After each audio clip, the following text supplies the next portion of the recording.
Hey, everybody. Thanks for joining us. We're going to get started in about 1 minute. For those of you who are already here, I'm joined with Dan Tyre. He's there waiting. There he is. Check him out. Woo! He's I'm not like, waiting. I'm he's like, waiting to interrupt you, Frank. he's like Right? Rocky over there on the steps with his Dun, arms in the air. Where's the soundtrack? You got a sound guy yet? You're going to be big, Frank. You're already big now. You're going to be bigger. You need a soundtrack guy.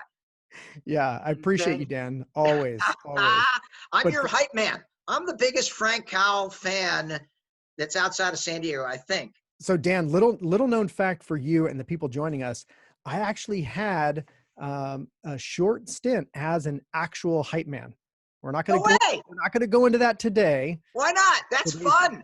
We'll go into it another time. But for I've those never heard that term, hype man. for those who want to get to know me on a, maybe we'll be at a conference together at some point when we could all get together, and you can, we'll all get together and have a drink, and I can tell you about my days as a hype man. That's awesome. Frank, how long have we known each other?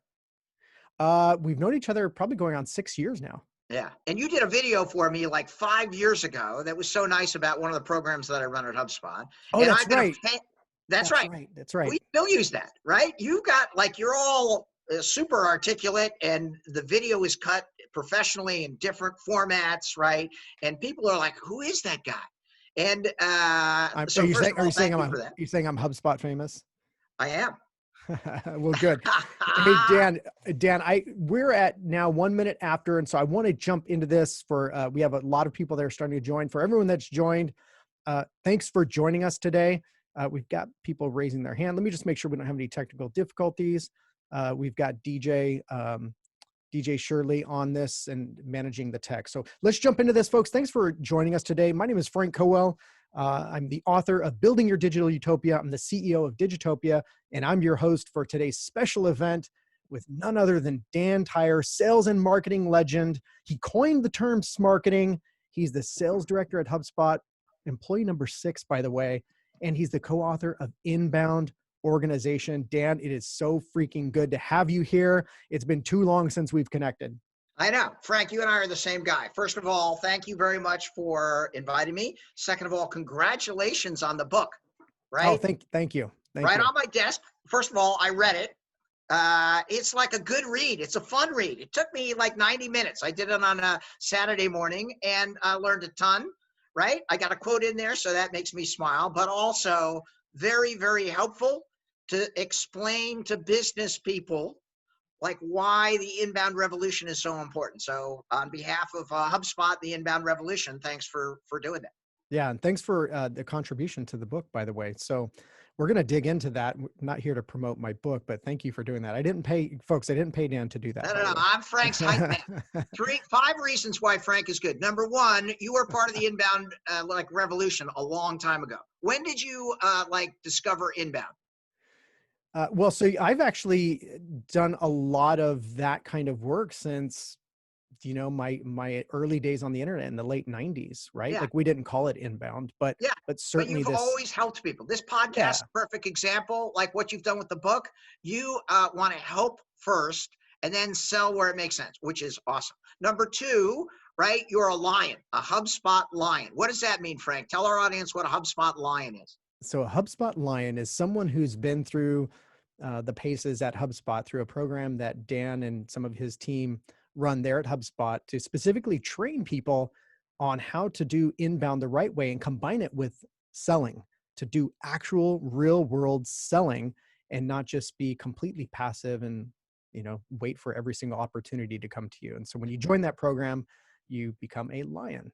Exactly. And then you've run a very successful agency for a long time, adding value to your clients and helping us figure out as we go upstream, as HubSpot used to be primarily sales and marketing for small business. Now we go all the way through enterprise, and companies like yours can really help us broaden the appeal and the approach of inbound. Absolutely.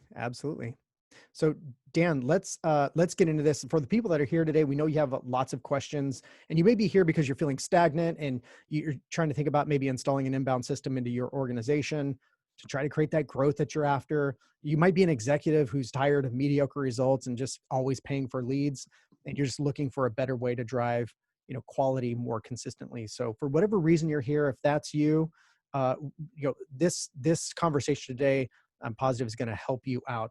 And so we know you have a lot of questions. We're going to go through some questions with Dan. We also have some of the questions that you folks have submitted, and we're going to go through those. And then we'll leave some time at the end. So that way, for those of you who didn't get a chance to submit questions, or maybe we're just too shy, or for whatever reason, we're going to have some question time for Q&A at the end. So Dan, let's jump into it. Dan, in 1 minute or less, give me a rundown on your background and how you got here. Come on, Frank. My bio takes 27 minutes. I can't do it in one. That's why I'm emphasizing the 1 minute, Dan. You're such a great interviewer. All right. A 40-year business career, 5 startups. First one went from a few million to $1.4 billion before most of your audience was born. Second startup was an agency. Started in my dining room, CEO and founder, grew it to $30 million, 6 locations across North America. My third startup went bankrupt, which taught me business planning and humility. My fourth startup got bought out by Microsoft. And that's where I met Brian Halligan. He was vice president of sales of Groove Networks. And when they started HubSpot, Brian called me. Right, I lived in Arizona. I was president of a software company. He's like, I want you to start this great company we're going to start called HubSpot. And so I started as the first salesperson. And over the last 13 years, right, I've done virtually every job at HubSpot. I've hired the first 400 salespeople. I ran the small business division. I helped Pete start the partner program. I used to train all the employees when they first started.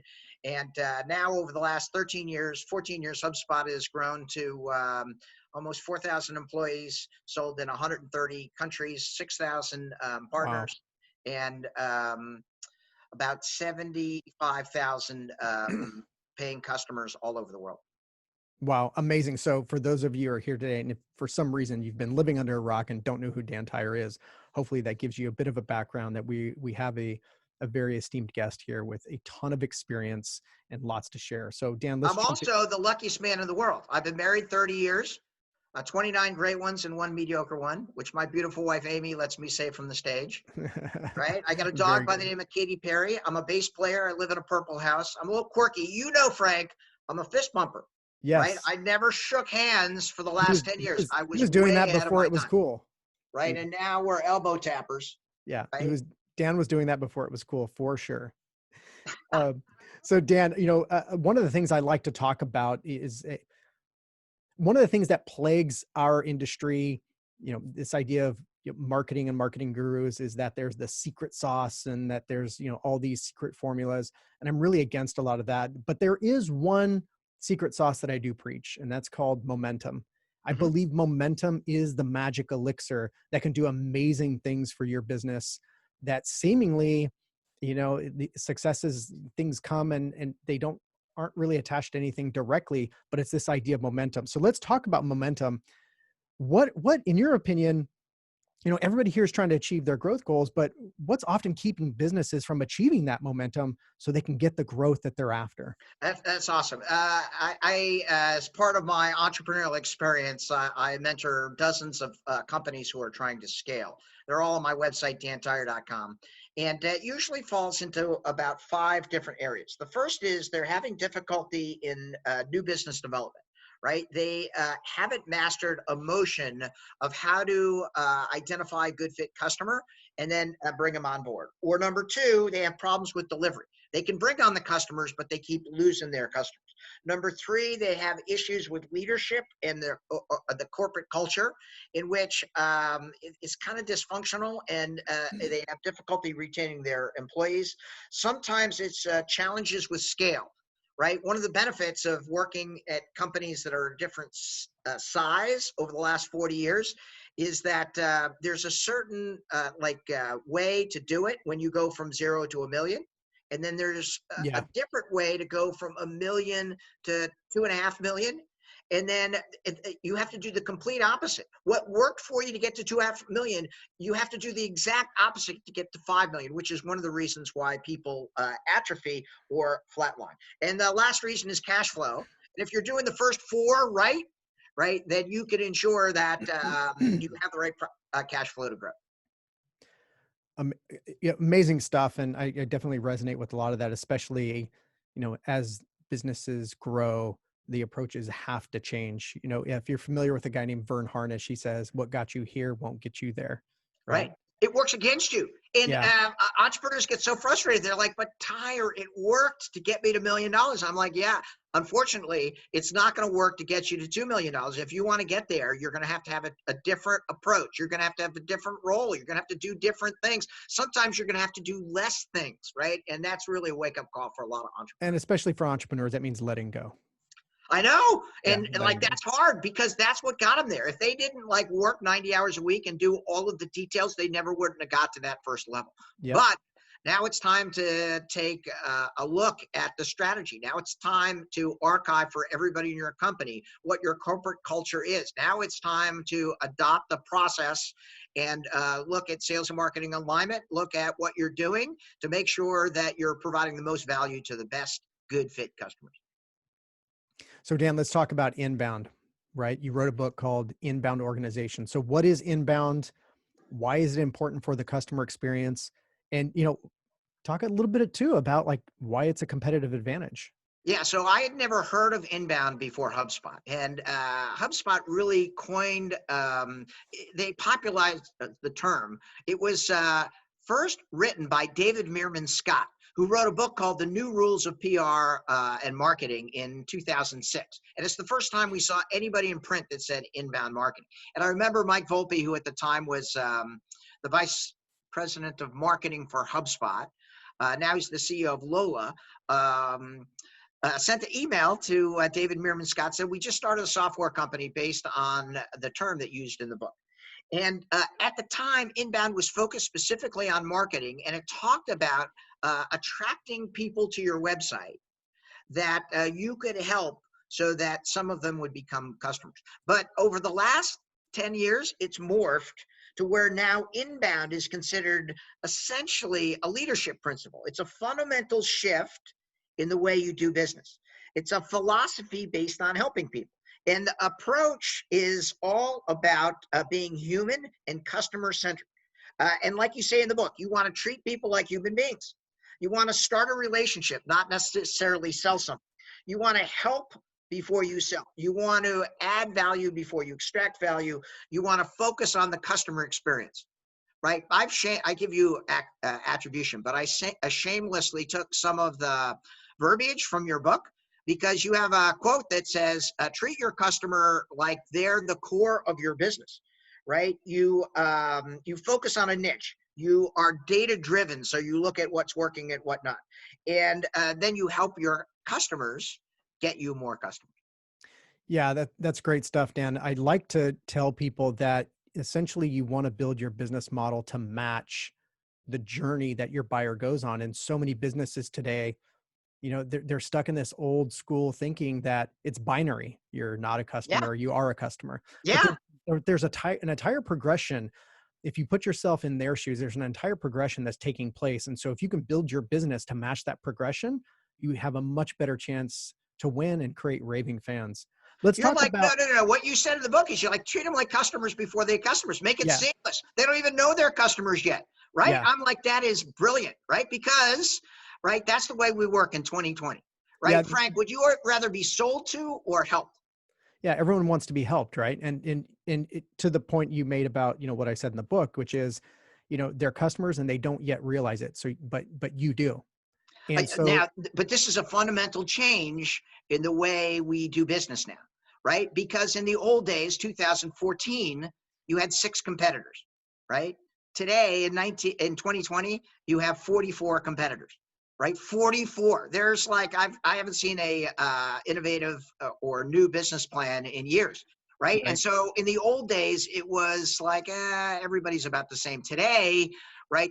Everybody is looking to poach your business, right? So if you're not focused on a specific niche, right? It used to be in 2017, you could be a generalist. You could like work with a lot of people. Now the riches are in the niches. Have you ever heard Absolutely. that? Absolutely. Okay. I didn't say that first, but I've been repeating it for the last few years because if you've got a stomach ache, Frank, you don't want a general practitioner. You want somebody who can cure your stomach ache in like 7 minutes. That's just the way we are, Right. specifically in B2B. right? You want somebody to solve your problem now. So to do that, you need somebody who knows your problem, knows the vocabulary, knows the rhythm, knows the seasonality, right? And in those cases, if you get a generalist who's like, tell me about your business, you would like when you started your career, you'd tell them. Now you're like, no, no, no, no. I want somebody who understands authors in San Diego that want to sell 1,000,000 books, right? And then we have your attention. Yes, sir. What do you say to organizations that are that have a tough time making the mental shift to inbound? Yeah. So first of all, that's a lot of people, right? We were just talking in the briefing meeting.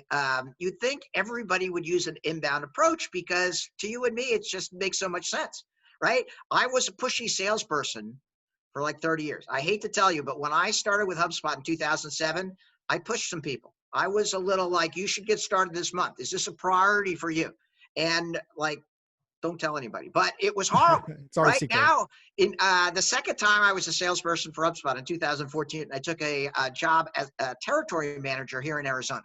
And when I tried to do that stuff, people would ghost me. They'd be like, no, no, no, no, no. We're never going to, they'd be nice about it, but then they'd never call me back. They'd never make the next appointment. And I'm like, whoa, wait a second. What Dan, just happened? Dan, in retail, I worked at retail many years ago. We called that the be back bus. And the rule of thumb was the be back bus never stops. It never It comes does. back. It doesn't. It's awesome. And so I wrote this blog article, Always Be Closing is Dead, How to Always Be Helping. Right. And I just said, no, no, no, no. I have seen this. We've been talking about this for 7 years, but now I've seen tangible evidence that if I call somebody and say, Frank, I just want to help. First of all, they're a little weird. They're skeptical. They're like, help with what? I'm like, it depends. What are you looking for help with? And they're like, well, what I really need is, or they're like, I don't know what I need. Can you help me with more leads to my website or higher quality leads or track all this information? Or I think I need marketing automation and my ability to listen, to understand where they were in the customer cycle and then to help, right? I'm like, let's not talk about software. Let's talk about your problem and the way you look at it. And let me leverage my experience to determine if I might be able to help either personally or professionally, or like there's a potential that maybe you can use. And people are like, wow, that's awesome. And I built up this tribe of people who are like, no, no, no, talk to Tyre. Tyre will tell you if you're a good fit or a bad fit. He'll tell you, go to the competition if a Salesforce is better than HubSpot. He'll tell you the right like definition of your problem. And that blog article, by the way, has generated over 70,000 leads for HubSpot, over Wow. 4,000 customers, right? Off one blog Which is, post. I mean, Yeah. the whole inbound marketing thing. In the old days, it was just inbound marketing, and marketers accepted it like very, very quickly and with no issue because they marketing had a very low acceptance level. People hated marketers because they would spam you. They would like send you the same like email all the time. They weren't particularly helpful around the customer journey. And they had very low ratings as a profession. Salespeople too, like 1 to 2%. People would trust their barista more than they would trust a sales or a marketing person. But when sales and marketing started changing with inbound, like let's just talk about ways we might be able to help. Now people really started to respond to that. So I tell everybody, you had in the briefing sheet, what's more important, sales or marketing?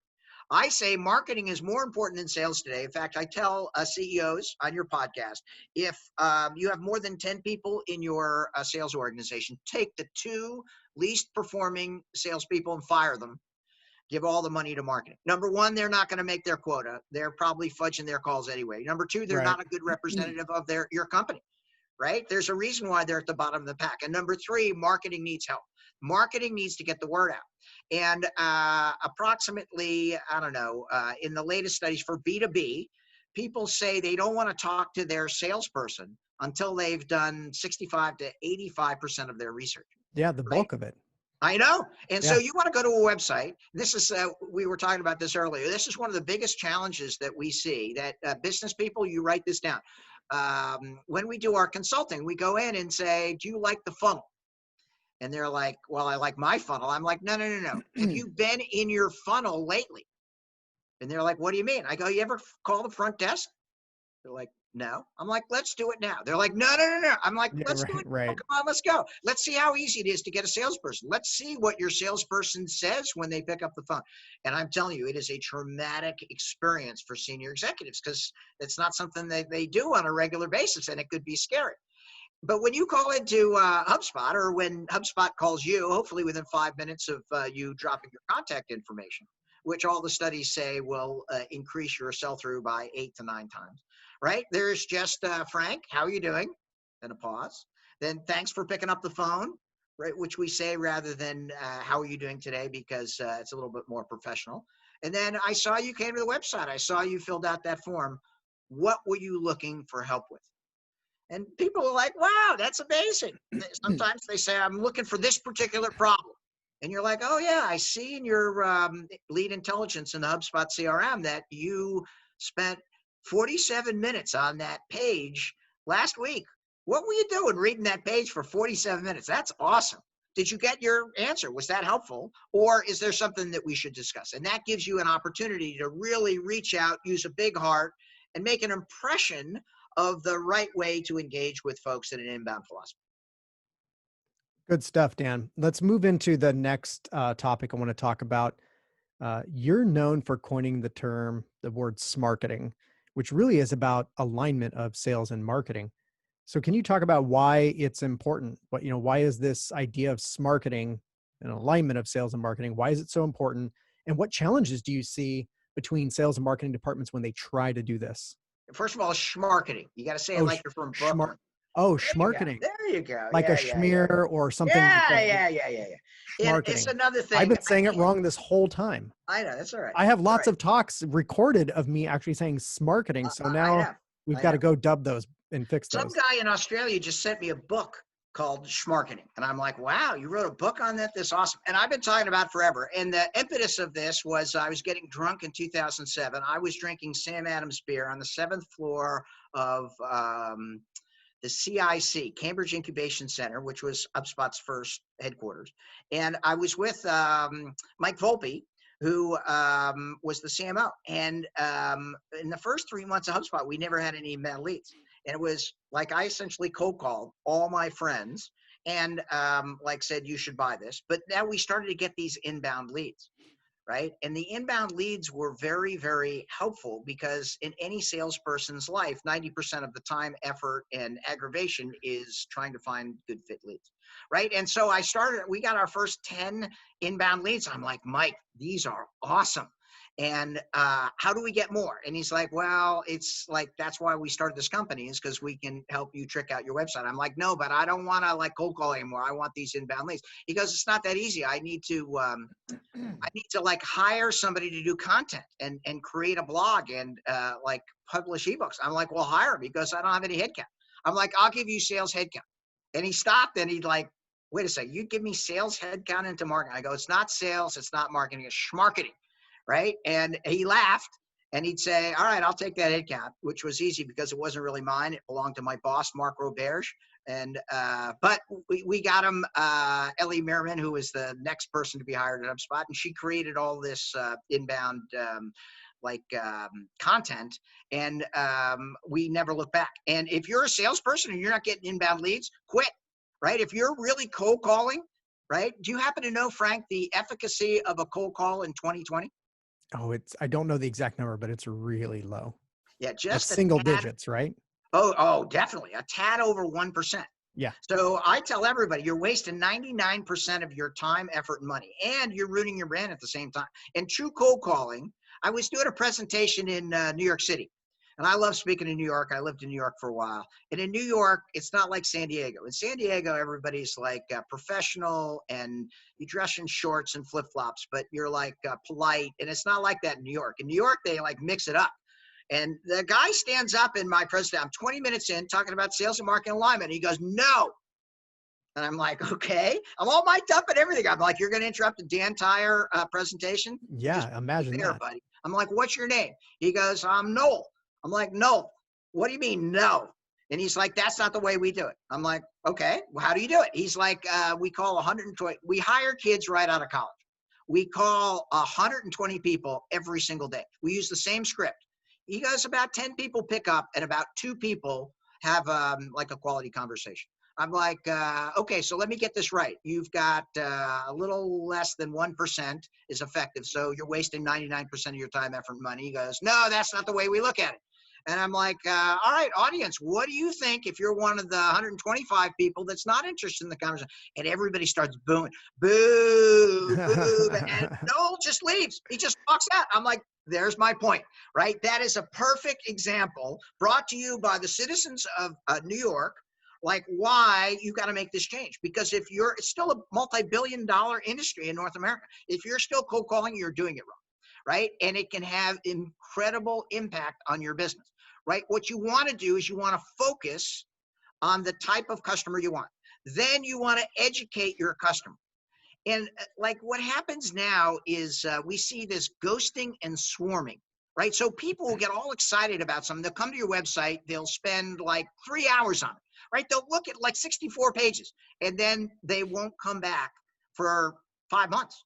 And so sales markets, right? They should know the buyer personas. They should have the right collateral, right? If a salesperson writes an email in 2020, right, it's horrendous. You and I have both seen, Frank, salespeople spend an entire afternoon to do a 2-line text email, Oh, right? it's so overthought instead of just being human and, there to provide value. Sometimes it's so overthought, and yeah, it's Yeah, just what I do not is I just effective. pull down in my HubSpot CRM. I get a template that some smart person in marketing has developed, and I personalize it, customize it, and send it out. Boom. Then I enroll that person in a workflow that automatically does the follow-ups 4 times in 12 days, right? Because if you ever want to get in touch with Dan Tyre, you'll never get it on the first ping, right? It will take 4 pings, and that's just science, right? And marketing does a lot of sales. It goes back and forth. In the old days, marketing created the brand and the lead, and you gave it to me. And the reason why sales got all the glory, all the money, and got the additional headcount is because we took the lead, we qualified the lead, which, by the way, never do that. Never call me up and say, is this a priority for you, Mr. Tyre? Because I will never do business with you again. But if you call me up and say, all right, Tyre, what are you looking for help with? Or even better, you call me up and say, Dan, we work with international speakers that want to increase their speaking fee at more virtual opportunities across the world. Does that sound like you? I'm like, yes, it does. What do you got for me? Right now, that's a warm call because of that research, right? And it becomes a little bit easier to engage, right? So marketing and sales have to work together. We got all the statistics, right? If you have sales and marketing alignment in 2020, right, then you're going to have better performance. According to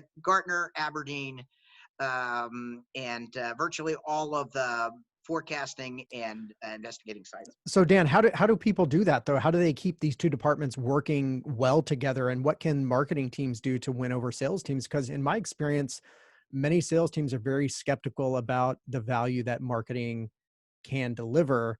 And, they don't often understand that, these are leads that need to be hugged and loved on and nurtured and value given. And so they haven't been used to that. So how can those 2 teams work better together? And what can marketing do to try to like win over that relationship? Yeah, you got to bring free gifts, and you've got to get into the like the brain of a salesperson. A salesperson is always running scared. The reason why they're not quite as open as marketing people is because they got a target on their back, right? In sales, you're only as good as your last 2 quarters. In marketing, it's about process and about programs that take a little bit longer. In sales, if you don't deliver, then you're done, right? And that's just been the sales process for 40 years. So marketing can go to sales, number one, and say, I want to take some of your quota. And as soon as you do that, you move to a different level. And vice president of sales is going to be like, what? And you're like, I talked to the CEO, you have a $5 million quota. I want to be responsible for 20% of that.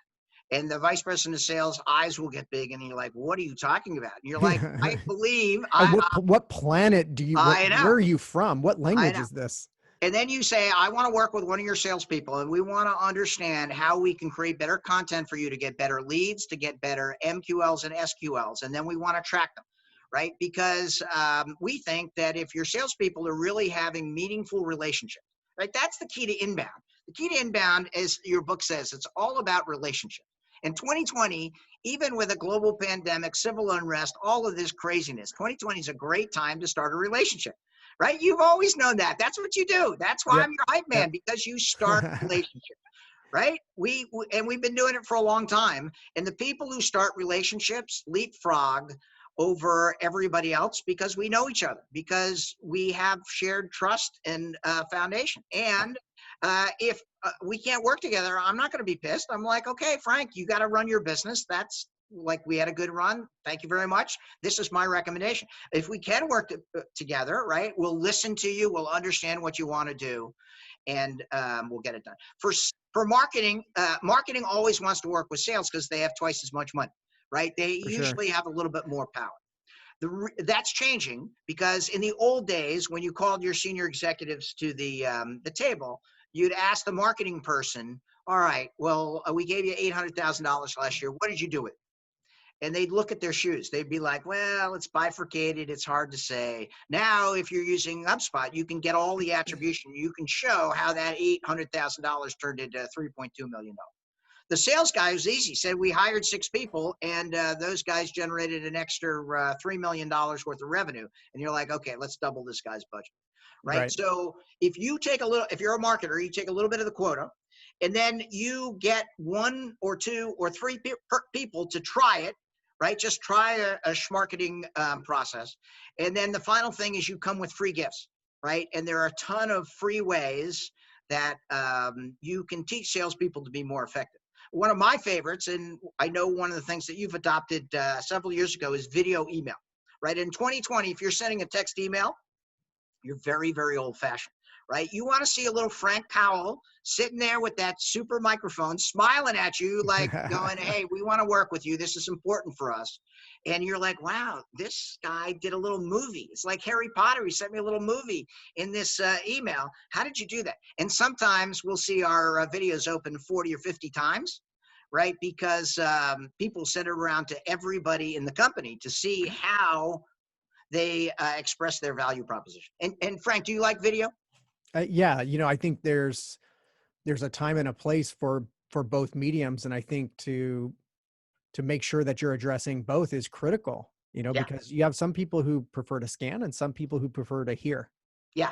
You know, Any type of convoluted, difficult, like message, I find video, you can do it shorter, you can do it with more human emotion.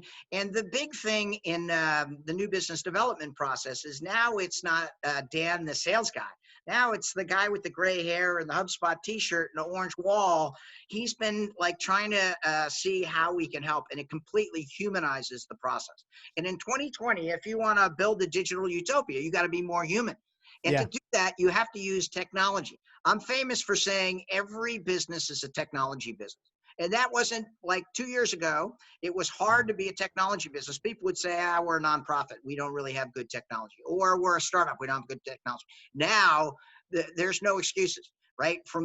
Once you have one person, right, you have to have good technology on your website. Your website has to be your reception area, right? You have to have top of the funnel options. You have to have sales and marketing working aligned, right? Because I believe that moving forward, you'll see more and more, not only chief revenue officers, which is the typical combination, but you'll also see chief customer officers, right? And Yamini Rangan, who is our new HubSpot chief marketing officer, customer officer, is a perfect example of staying focused on the customer so that we can grow better.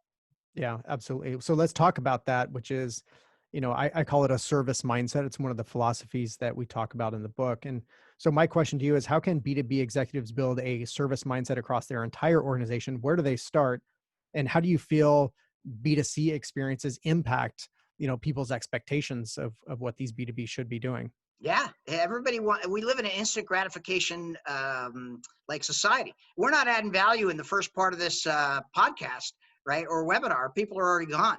By the way, put in the chat pane if we're hitting it out of the park or like we need to improve, or not enough stories, too many stories. We're all about personalization and customization. If we need more jokes, come on, get that chat pane roaring over there, right? But it's a very real thing, right? B2C, I play poker every day with Zynga Poker on my phone. But the first time Zynga Poker doesn't work, I'm going off to the other 45 poker apps. Ooh, Christina says great stuff. Paris, what do you think? Right. And so B2B has to take like take the information and take the response levels and take the all the things that we have in our B2C life and bring it over. And there's no reason not to, right? That's going back to the every company is a technology company. You have to have a bot on your website if people have quick questions. You have to have your third employee used to be a salesperson, now it's a customer service person. You have to be working a flywheel. You have to make sure that it's easy to do business with you, and there's less friction and more force of ensuring that like people can just sign up. And a great way to do that is with a freemium offering. And Frank, you and I see this all the time. You go to a website and they ask you to get married on the first date. They're like, Oh yeah. do you want a demo? Right? And I'm like, I don't want a demo. I want to know if you have any idea who I am. I want to know, and I want something that is free. Right. And so you can have a variety of different, what we call top of the funnel offers, which is something on the website that lets me know that you know who I am and lets me know that you deal with my kind of people. So it could be a calculator, or it could be a checklist. I'm a big believer in checklists. Yeah, Right. but I'm Or the thing I tell people with these freemium offers, we call them lead magnets, is that the main thing to keep in mind is that you're solving a specific problem for a specific person. And additionally, it should be not content to consume, but some sort of tool that empowers people to take action. That's the critical component here, is that, if people are there on your website, they're looking to solve something. And so help them actually solve something, give them something that lets them take action, not just read more stuff, because they can yeah, read a ton of stuff. yeah, no, I agree. And you're talking about how marketing can incent salespeople, right?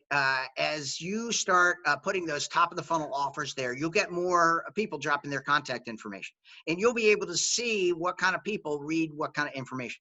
And then marketing is going to work with sales to understand what's your best fit customer, what's your ideal customer profile. And then marketing is going to work with sales to define the buyer persona. You know this, Frank, because you've been a business person for 20 years, right? People don't buy for rational reasons. They buy for emotional reasons. They're trying to solve And a then particular. justify with Yeah, the logic. yeah, that shouldn't be new news to anyone. But Right. the idea of buyer personas is Frank is agency Annie, right? He could be owner Ollie, right? We work with marketing Mary, marketing Michelle, and a persona is an avatar that defines the psychographic reasons why somebody would embrace the technology. And they're very, very important. Your salespeople have to understand personas, because if I was talking to a female millennial, it would be different than if I would be talking to a male boomer. There's different vocabulary, there's different phrases, there's different needs, there's just different ways in which those people want to be sold. And a marketing organization can work with sales to define those very, very effectively, and then watch that customer journey, right? The key is you want to provide the right information to the right person at the right time. I always joke and say, you want me to, like, you don't want to talk to me, Frank, until you want to talk to me. And then you want me to rise like a genie from your keyboard, right? And say, Frank, what were you looking for help with? And you're like, oh my goodness, how did you know that? And of course, if you're using the HubSpot technology, we have lead notifications. So if you ever go to the pricing page, I know you're on the pricing page. And I pick up the phone. I'm like, Frank, this isn't too creepy, is it? And you're like, Right. this is kind of creepy. I'm like, Frank, I saw you're on the pricing page and I wanted to, like, you have questions. Is this something that I can help you with? And if not, Right. there's plenty other people I want to talk to. But if you have issues, right, I want to see if I can help you get the bread a little bit quicker so that you can go on to the next problem that you're trying to solve. Yeah. The thing I always try to remind people of is, your competition isn't just the people that are in your space. Your competition is Domino's and Amazon and Starbucks, because they're creating these experiences that we as humans, forget business to consumer, business to business. As humans, we're accustomed to these experiences. I remember when I first got an Apple Watch, um, I had the Domino's Pizza app on the watch, and I was like, let me try this out. I've got my favorite order that's saved. I tapped on the app. I said, tap the easy order and then confirm. It was a total of 3 taps. And 20 minutes later, the pizza was at my door. It was mind blowing. And I get how the technology works. Like, I've built technology and, we're in this space. Like, I get it. It wasn't that I couldn't comprehend the technology. That experience was mind blowing. And so you can do that with Starbucks, and it's waiting for you on the counter. Right.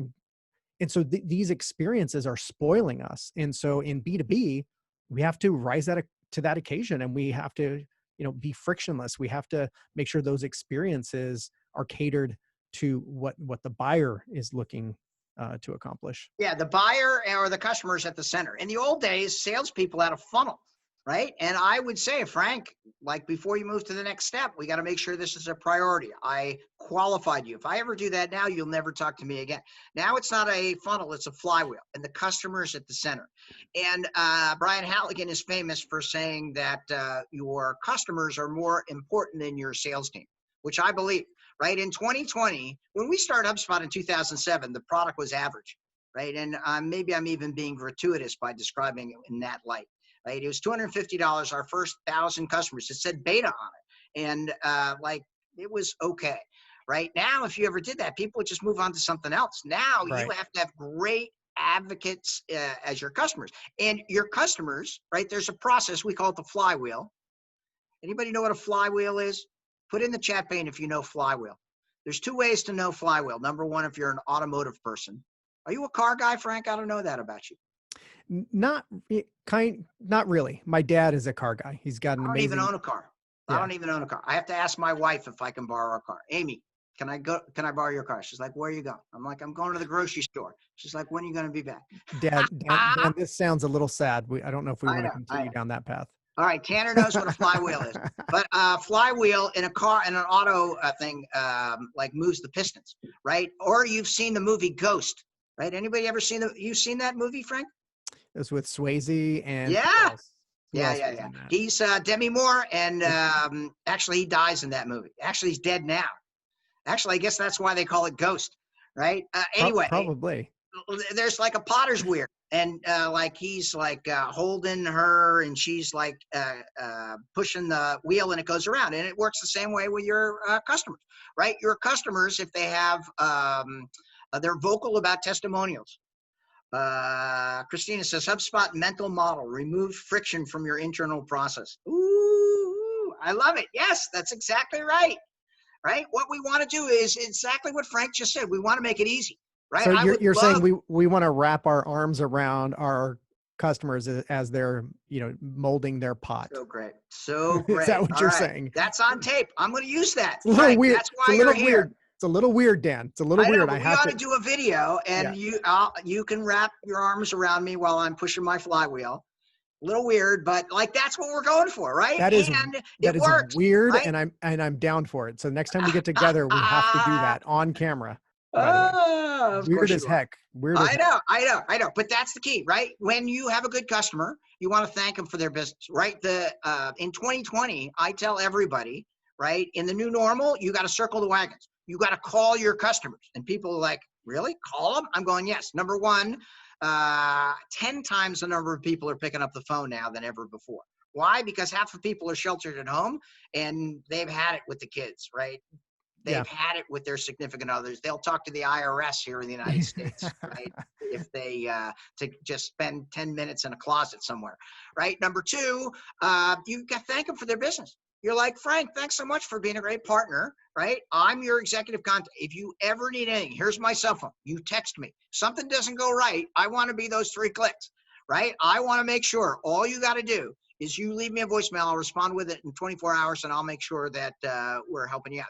Because we want you to be a customer for the next 5 years. Oh, and by the way, if you know anybody else who may be interested in our services, let me know. And oh, by the way, can you give us an endorsement? Just do a quick video, send it to me, or I can send somebody over to your office to make it super easy. They'll just use their iPhone. I want to know who you are, what the name of your company is, and why you like our services. Now you got 12 of those on your website. Now, when I cycle in, now I'm like, who's this Frank guy? Wow, with that cool microphone. Oh, look at all the nice things he's saying about HubSpot. And it's very, very impressive. And it's much more impressive than if you're talking to a salesperson. We're going to go into the last category here before we open it up to Q&A. We're going to talk about, just want to get your thoughts on actually producing content and producing value. 44% of marketers say that their biggest challenge is getting content produced. So what are your suggestions for how organizations can kind of create a machine to really operationalize this process? Because it's not enough to just get excited and do it for a couple of months. How do you overcome this inertia and how do you operationalize this? Yeah, it's another key when marketing is going to sales. Don't ever ask them to blog. As soon as you say blog, they like want to throw up and they run the other direction. But as you say, Frank, will you sit down and just talk? Right? When I started my blog career at HubSpot, this brilliant lady by the name of Leslie Yee, she got hired by the sales blog. She's like, I don't really know a lot about sales. I'm like, that's okay, I do. She goes, will you just talk with me? And I'm like, yeah, I'll talk with you. She goes, 30 minutes a week. And we used to sit in a room and she'd say, what is a prospecting process? How do you close a deal? What do you, and all these great questions. And we produced hundreds of blog articles over the year, including that one that I talked about. And she's like, no, I don't want you to do anything other than talk. And then she'd ask very insightful questions. Then she'd write it up and then I'd review it. And then over like 3 months, I'm like, okay, you just tell me the title. I know how to write them now. I'll write them. I'll send it to you. You can edit them. She'd always pick a great picture. Right, all the Leslie Yee, Dan Tyre collaborations always had great pictures, and then we publish them, and then we were creating content, and all I was doing was answering the most frequently asked questions that people would ask me when I was a salesperson, or the questions people had asked me when I was scaling companies, or as an advisor. So all the common questions when you blog or publish ebooks or white papers, it's not about your product, it's not about you, it's about how you can help those buyer personas, how you can help that specific niche, how you can help your audience, which is what you preach in the book, right? You treat them like customers even before they're customers. And when I walk through airports, you're right. When people see me in my HubSpot t-shirt, they like want to take movies and selfies. I'm like a 61-year-old Justin Timberlake. Rock star. I know. Rock star, Dan. Especially here in Phoenix, which So, is very gratifying. But I did not start HubSpot. I'm employee number 6. It's Brian and Darmesh. It was their vision. They're awesome guys. They have a great corporate culture. They're super smart. They've surrounded themselves. I could have never done what they have done. I am in constant awe and admiration. And in times of civil unrest, they've been very vocal about supporting the Black community. Right? In times of global pandemic, we've been very forceful in supporting small business and our partner channel and a variety of different things, tangible things that we've done to make sure that that long-term relationship is in place.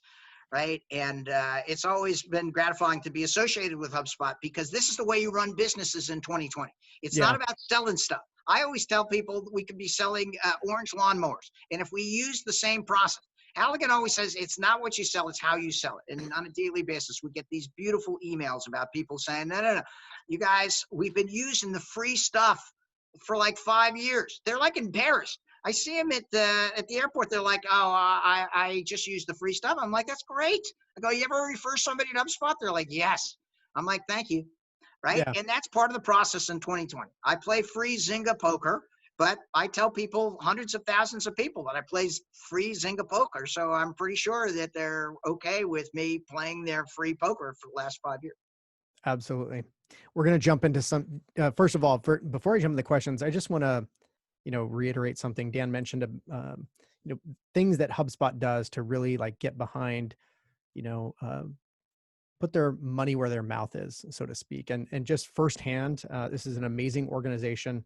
And it won't get into the specifics, but during the pandemic when, that we're still experiencing, but, while there was a lot of initial major negative effects on small businesses, HubSpot has done some amazing things for their partners that literally financially put dollars in the bank to help partners that were struggling through this. Why would we do that? Why would we do that, Frank? Well, not only does it align with your core values and what you say, you're about from, inbound is a philosophy, but it's just good business, it's Right. good business to Right. help. And We so want to, you'll never forget that, right? You no, talk about that all the time, right? We never. accelerated commissions for certain partners because we knew it could be a cash crunch and no one knew what was going on. And we had a strong balance sheet and we said, all right, let's really lean into it. It's one thing to give lip service to it, it's another thing to do it, Yeah, right? it was pretty, pretty amazing. And you're right. Never forget it. We'll be fans forever. Let's jump into some questions, Dan, that we have from our audience. So for us, Sozan from Harrison Clark International asked, what is the best way to apply inbound to a recruitment / staffing firm? Yeah, so that's one of the most impacted verticals by in the last 10 years. I think it's travel is number one, and then dentistry is the number one purchase of AdWords, and then recruiting is number three. And the way we counsel anyone in recruiting is you start with your goals and work backwards, right? That's pretty generic advice for everyone. When my third company went bankrupt, I pledged everyone from the rest of my life, I would tell them to always have a plan and always have understanding of what revenue that they needed and what expenses that they have. And the way we solve problems in 2020 is start with the goals and work backwards. So once you have the goals of what you need for customers and applicants, right, what I find with a lot of the really effective recruiting firms is they're boutique, right? They're focused on what are the one I saw yesterday? AI PhDs. They only recruit AI PhDs. Talking about a niche, I'm like, how many AI PhDs are there? And they're like, actually, there's several thousand in the world, and we're the best at recruiting AI PhDs. I'm like, you guys must make a lot of money. They're like, yep, yes, we do. Right? But it's a perfect example, right? And I don't care if you're recruiting, I don't know, podiatrists here in Arizona or barbers in New York City or whatever, right? If there are more than 200 people and you want to build a reputation, right? Focusing on that real niche can really make a difference. So you first define your ideal customer profile, and then you get to buyer personas. I forget, Frank, do you talk about buyer personas in your book? Absolutely. It's a critical part of the methodology. Okay, and then you educate on those personas. You build that checklist or the grader or easy use tools. You build in workflow automation. The thing about getting a new job is there's two segments. Either you want to get a new job and it's going to be hard, or you're a passive applicant. And in each case, you want to be a touch point. You want to be the executive recruiting firm or the recruiting firm that specializes in I don't know, Python coders in San Diego or something like that. And the more niche you could be, right, the more effective you're going to be. It's a little scary and you can still be opportunistic, but in your warm outreach, the more focused you can get, understanding your goals, your ideal customer profiles, your personas, and then optimizing your website so that you're attracting those either with ads or with organic search will bring you more qualified buyers. In the old days, you wanted lots of people to come to your website. That's not the way it works anymore. Now you just want qualified buyers to show up, and they should see what you have. They should immediately recognize that, and they should be say, okay, this is a website that supports the kind of person that I am. Great. Question that just came in. What's the single most important revenue driving activity for a high performing inbound salesperson to conduct every day? They've got to look at their pipeline and prioritize who they should talk with, right?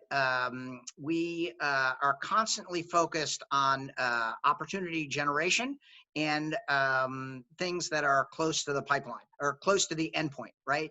If people are going to get started in June, right? In most cases, we can either sign them up and have them start in June, or they can start on the 15th. If they can start on the 15th, they can start on the 10th. If they can start on the 10th, they can start on the 4th, right? And so finding ways to accelerate that, making sure that you're talking to folks every couple of days, right? When somebody has seen the value proposition, understand what it's all about, has pricing and packaging, you then want to understand, okay, what is the process for getting this done? My two favorite questions are, how do I make you look good in this process, Frank? How do I make sure that everybody understands? I know like this may be new or it's a change or there may be a little risk. How do I make you look good? right? And lots of people stop and they'll squinch up their eyes and they're like, that's a really good question. Most people don't know. I'm like, think about it, because we want to make sure that you get value based on this. Well, I think that's So, a great question because it gives you information to then challenge them back. Because oftentimes the things that people say they want, they have to be ready and willing to commit to activity on their side. They have to be ready and willing to put in the work. And so it becomes a much higher level sales conversation when I, as the salesperson, quote unquote, on the other side, can actually challenge you back and say, great, what have you done inside your organization to commit to that? Is the CEO behind this? Is yeah. the head of No, no, marketing no, no, behind it? that's good. The second question is, what can I do to make your boss look good? Right? And by the way, what's her name? Right? And I don't care if I ever talk with her, but that is a question that I always put in there, because it's usually not the same as the person. The person just wants to make a successful decision, make sure they can use the technology, and make sure that they look good and get a performance review in most sizable companies. Or they're an entrepreneur and they're like, no, no, no, I got to generate this number of leads or else the company dies. And they're like, okay, it's good to know that. It's good that you know that. So if you generate 200 leads next year, you'll look good. And they're like, great. Okay, what does your boss think? And sometimes the boss will come back and say, no, no, no, no, we don't need 200. We need 400. Right. And it's good to know that right up front, so there's no surprises. So second of all, it's good that the executives know that making them look good, right, is an important consideration of starting that relationship. So we've got a few more questions, but we only have 5 minutes. So I want to get through a couple of these, if not all of them. So we had someone, Raymond Petrulski from ProNexus. Raymond, I'm only going to be able to get to one of your questions. He has an interesting question here. He's got a blended inbound call center, which means they have multiple programs running. How do we convert customer service reps into salespeople in a blended call center? Yeah, that happens all the time. And you want to kind of understand, if they're taking inbound calls, they should have a playbook, not a script, a playbook of understanding where that person is calling from. If it's the first time that they're calling or they've called in multiple times, you want to understand if they've spent a lot of time investigating or they're a newbie, so that you can better off understand how to deal with them as a segment of one. Even if they didn't talk with the customer 2 years ago, if you can say, wait a second, it looks like you spent a full 2 weeks looking at every page on our website back in 2017, right? You talked to this lady, Stephanie. That's pretty amazing, right? Now, all of a sudden, the prospect has a different perspective on their on who they're talking with, and typically a much more positive one. If you're doing that warm outreach with enough research, if you do 10 minutes of research, you can find anything on anybody. Right? If I do 10 minutes of research on you, Frank, I know you're in San Well, Diego. yeah, I know you're 47 years old. I know that you just wrote a book. I know that you run an agency. And when I do my warm outreach, I'm like, Frank, I talk with business owners in San Diego who just published a book, who want to get more traction on the book and generate more business and a good quality fits. Does that sound like you? Right? absolutely. You can't control it. The dopamine in your brain is like, holy shit. Number one, this guy knows me. Number two, this guy did his research. Number three, that is me. That is what I Right? want. Yeah, Yeah. exactly. And then the next thing I do is super important. I stroke my chin and I'm like, tell me more about that.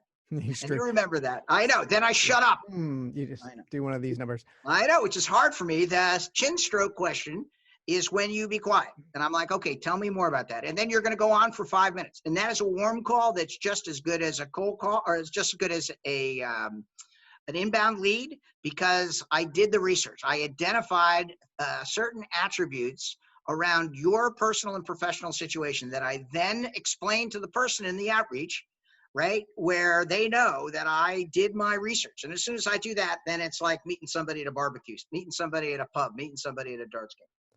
I'll have to barbecue for you sometime, but I digress. The next question, I want to get to this one here. Currently, we use a sales development specialist to help us manage inbound before passing SQLs to the sales team.